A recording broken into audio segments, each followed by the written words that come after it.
Hi, my name is Robert. This video is designed to give you step-by-step detailed instructions on completing the task at hand. Please read the comments in the About section of this video. It has valuable information and updates. My YouTube channel has a disclaimer video that I encourage you to watch. And please like, share, and subscribe. I hope you found what you're looking for. Thank you very much for watching. I'm currently having a warm start issue with my 1997 40 GL, the 4-cylinder engine. A lot of people don't realize it, but these modern day vehicles use the computer to control the idle. Basically, the computer is controlling your fuel and air mix based off of the readings that it gets from several sensors. When this vehicle is cold, and I mean the engine is cold, first thing in the morning, things like that, it fires right up. It's not hard to start. It starts nice and smooth. I can drive it just about right away. But after I've driven the car, park it for 10-15 minutes or an hour, get back in it to start it, it's very hard to start, and I have to use my gas pedal to control the air intake to get the vehicle to start, and it doesn't idle very smooth after it starts. Then, sometime while I'm driving, it actually has a rough idle. The idle is hunting and things like that. Usually when you have an issue like that, you have some sort of bad sensor on the car that is confusing the computer as to how much air and fuel to mix. Usually when you have a vehicle that starts cold but doesn't start warm, or vice versa, and the idle is hunting while it's trying to idle, which means the idle's going up and down, it's not a solid, stable idle. It's a temperature sensor. In this video, I'm going to show you how to replace the temp sensor on one of these red block 4-cylinder Volvos. Basically, the temp sensor is located under the number 3 cylinder. You start from the timing belt and you count back on the fuel injectors or spark plugs or whatever. This is a 4-cylinder. 1, 2, 3, 4. Under the number 2 cylinder, I have a sensor there, a knock sensor and a temperature sensor that sends the reading to the instrument cluster.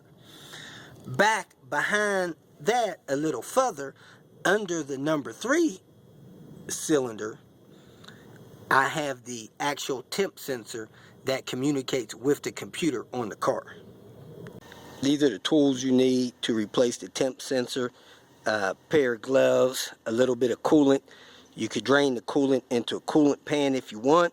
Flat tip screwdriver, 13mm boxed in, 18mm. I think a 3/4 deep is the same. A socket swivel, 3/8, couple extensions, and the ratchet wrench. You can also use a torque wrench to torque that in there. The easiest way to get to it without removing an intake manifold is remove your air intake, move your idle air control valve out of the way, unplug it, remove your throttle body, unplug it, then you should be able to reach that temp sensor behind, under that intake manifold. So let's get started. You can disconnect the negative on the battery if you want. I don't think it's really necessary on something like a temp sensor when the car is off and the key's out of ignition. So the first thing I'm going to do, loosen this clamp, loosen that clamp, loosen this clamp, and take that hose off over there to remove this air intake tube off of the throttle body, get that out of the way. Next, I'm going to pull these vacuum tubes off, unplug the throttle switch, and I'm either going to remove this linkage here or leave it connected and swing the throttle out of the way on it.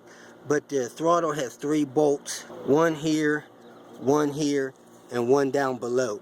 I'm going to carefully pull that off because I don't want to mess up that gasket. I don't have a spare one with me, and it looks like that one may be a newer gasket in good shape. So let me go ahead and do that. I moved the throttle body aside. This is also a good opportunity to clean that real good since it's loose. but I do have a gasket that appears to be in relatively good shape. Next, I'm going to unplug my idle air valve, slide it forward out of the way a little bit, and as I look down there, I see that I have an EGR valve down here, and the vacuum tube is torn on that EGR valve, which could cause idling problems. So I'm going to replace that elbow there, but my EGR tube appears to be in the way of my sensor, so I may have to remove this EGR tube that goes from the EGR valve up to the top of the manifold. So let me see if I can unplug that sensor and get a socket on there before I move that EGR tube. When I look past this intake stuff down there, my temp sensor is the one down there that has a white plug on it. When you're wrestling around trying to get this sensor out, be careful that you don't damage anything else, like your brake fluid reservoir or your oil dipstick tube. I leaned on my oil dipstick tube and just broke the top of it. Anyway, I also have a cold start injector line kind of in the way of the sensor. I did get the plug off of the sensor, so I'm going to try to see if I can get an 18 millimeter on it without removing anything else. The socket with a swivel on it, I was able to get on there, so I'm going to get another extension on that swivel and then put the 3/8" ratchet on there and break that loose. I was able to get the socket on there with a swivel and a short extension, so I'm ready to pull the sensor out. Now, when I looked in the maintenance manual, they recommended taking the cap off the coolant reservoir, squeezing your upper radiator hose, securing the cap back on the reservoir, and then releasing the hose to create a vacuum on the system. They said that would reduce how much coolant came out of the head when you pulled that sensor out. However, when I released my upper radiator hose, I could hear that coolant reservoir breathe, so I don't know if that really makes a difference or not. I was able to get the sensor out and in without removing the EGR stuff or my cold start injector. So there it is. If you have a torque wrench, I would probably recommend torquing it to 9 foot-pounds, 15 NMs, and it shouldn't leak. Now let me see if I can find a vacuum elbow for this EGR valve here and try to get this sensor plugged back in. I did lose some coolant. It looks like maybe about a pint, so you may want to put a drip pan under it or try to drain the block or something before you pull that sensor. Well, so far the hardest part of the job, besides not breaking my brake fluid reservoir, was to plug the sensor back in. The little knob, the notch on the sensor, ended up on the bottom after I tightened it in. So I had to turn the plug around, reach in there from this side, the front side of the intake manifold, and this side under the throttle body to guide that on there and plug it in. The sensor has a flat spot, then it has a spot with a notch on there, so it only plugs in one way. Anytime I'm trolling the salvage yard and I'm in these 850s and different vehicles, I look at those little tubes, and if I see good elbows, I take them. So I did have a spare elbow in my toolbox, so that vacuum leak is now fixed. Let me go ahead and hook my idle valve back up. I had to take this top tube off that goes to the intake manifold there. Then I'm going to slide it back in place and plug it in, the idle valve. I bolted my throttle body back on, snugged those bolts down. I got my idle air valve tube hooked back up top there on the inside of that manifold. And I have my throttle position switch plugged in. Now I'm gonna hook up my intake tube and I'll be all done.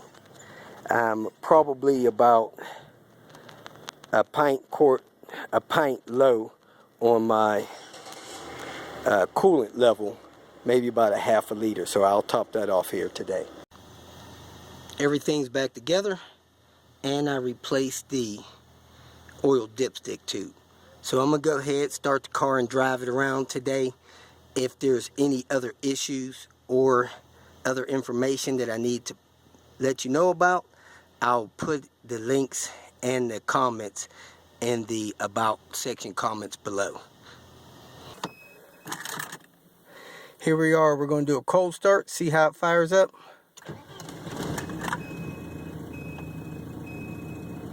Alright, in a little while, I'll do a warm start, see how it fires up warm. Okay, I'm at my storage facility. Let's see if it'll start warm without using the accelerator pedal.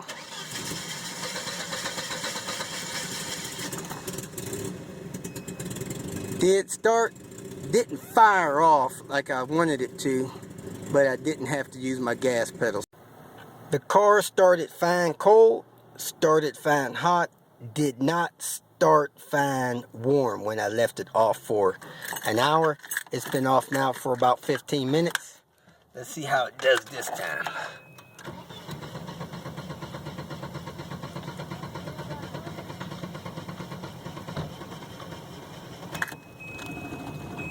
Held the starter for 10 seconds and it tried to start on its own.